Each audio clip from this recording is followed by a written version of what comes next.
I'm Mar, and once again this is my opinion. We all have dreams. Sadly, sometimes we must give them up for practical reasons. One wants to be an Air Force pilot, but he or she doesn't have 20/20 vision. One wants to rock out, but can't carry a tune.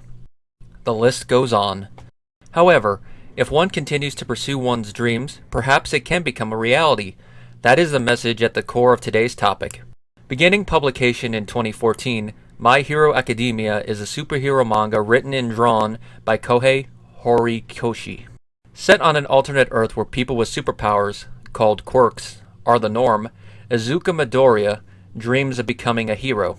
The only problem is he's part of the population born without powers, a fact that causes Izuku to be bullied by classmates. One day, Izuku crosses paths with All Might, the #1 hero and his idol. Despite his lack of quirk, All Might takes an interest in Izuku, which grows after the young man risks his life to save his classmate, Bakugo. Seeing Izuku's resolve and heroism, All Might trains the boy to succeed him, as his quirk, One for All, is transferable. Even with this training, Izuku has a difficult path ahead, one fraught with bullies, schoolwork, and villains. Premiering in 2016, My Hero is produced by Bones Studio. While not a name I know, Bones is responsible for Wolf's Rain, Fullmetal Alchemist, both the original and Brotherhood, and Cowboy Bebop the movie. With these examples alone, it's obvious the story is in excellent hands. The animation is beautiful, conveying a contemporary aesthetic with superhero flair. The world is colorful, but not afraid to be dark when appropriate. Izuku's bravery and the All Might video spring to mind. Like JoJo's Bizarre Adventure, this is an anime I knew about for ages before sitting down to watch, partially spurred on by the pestering of my longtime friend, Jeff. That said, I'm kicking myself mentally over having waited so long, as My Hīrō Akademia is an excellent anime. I'd have to write it down, but it could be in my top 10 easily. I could see myself cosplaying one of the characters sometime in the future too. Despite the recent backlash regarding a certain voice actor, Funimation handles the dub well. Christopher Sabat nails All Might. While he uses a modified Piccolo voice, it suits both versions of the character, theatrical for hero mode, subdued for normal self. Justin Brenner suits Izuku equally, conveying both his insecurities and desire to protect others well. Meta-irony here is that Brenner voiced young Vegeta in Super, so who better to hire for All Might's successor than young him? Clifford Chapin, Lucy Christian, John Tatum, and Jessica Kavanaugh round out the supporting cast, each voicing their respective character well. Even the one-shot characters were voiced well. Izuku's hero's journey is the show's thematic core. From episode 1, he is our gateway into this alternate Earth where almost everyone is super. Unlike Syndrome's twisted plan, not everyone here has powers, and even among those who do, not all are equal. All Might is all-powerful while Izuku's mother can barely float small objects to her. Despite beginning with no quirk, Izuku has the heart of a true hero, even if the mindset wavers. While he doesn't fully understand how to tap into All for One by season's end, Izuku is heading in that direction, even if the path is fraught with multiple trips to the nurse's office. His relationship with All Might is typical shonen, but heartwarming nonetheless.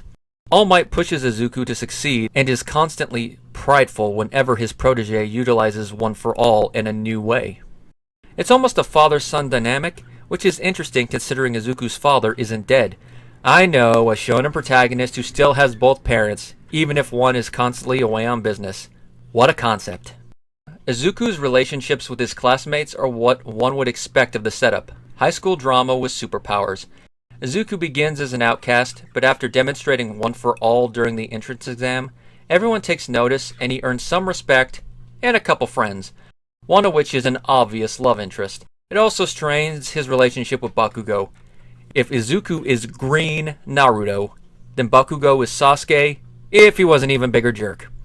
While not bad in small doses, Bakugo radiates overconfidence and pride in his quirk, which we see him back up at various points. Even so, he is enraged after seeing Izuku's quirk, believing his longtime classmate has been holding back and lying to him for years. We know Izuku hasn't, and side with the protagonist as he tries to cool the fire, but Bakugo is burning dangerously hot. Izuku even tells him the truth, from a certain point of view, but Bakugo seemingly ignores it. Perhaps later he'll believe it, and these two will come to an amicable understanding. Like all heroes, Izuku takes a nickname. While not as flashy as All Might or Eraserhead, Deku is thematically relevant. Deku began life as a taunt, and is both a play on words, as one can read Izuku's name as Deku, and Bakugo's way of calling the then quirkless Izuku worthless. After passing the exam, Ochako hears the name and takes a liking to it. Believing it is derived from Dekiru, to be able to, Ochako finds the name inspirational. Empowered by her suggestion, Izuku chooses it as his moniker. By doing so, Izuku embraces his past insecurities and shows the world, and Bakugo, that they cannot hurt him anymore. Small, but progress. Like Marvel and DC, My Hero's quirks are gimmicky in all the right ways. Bakugo can generate fire, Eraserhead can nullify quirks within his line of sight, and Mount Lady can grow to gargantuan proportions. Each has their limits, and other than One for All, none seem too overpowered. This changes slightly with the introduction of Nomu during the season's final arc. If All Might is Superman, then Nomu is Doomsday, and like his American counterpart, he was created with the sole purpose of killing the hero. Meta reasons aside, Nomu gives All Might trouble. He tanks All Might's blows and pushes the hero to his limits, especially once his injury is factored in. I glossed over it earlier, but All Might has an injury that affects his hero work. Suffered in a battle he wishes to keep hidden, All Might is now only able to transform for 3 hours at a time. Taxing under normal circumstances, against an adversary of equal standing, it can be deadly. While it would have been thematically interesting to see All Might die this early on, given it's a shonen anime, we all know that won't happen. Instead, All Might pushes past his limits and overcomes the villain, breathing new life into his famous words. Not only does this fight show what top-tier supers are capable of, but it foreshadows what Izuku could one day achieve.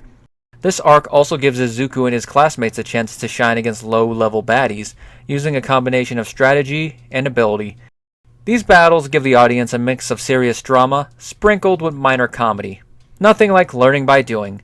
My Hīrō Akademia is an all-around fun show. Its protagonist is likable and relatable, the supporting characters colorful, and the season's final episodes perfectly set the stage for later arcs. At only 13 episodes, the season doesn't overstay its welcome. It makes for an easy marathon watch. If you are like me and haven't watched, strap yourself in and get ready to go beyond. Plus Ultra!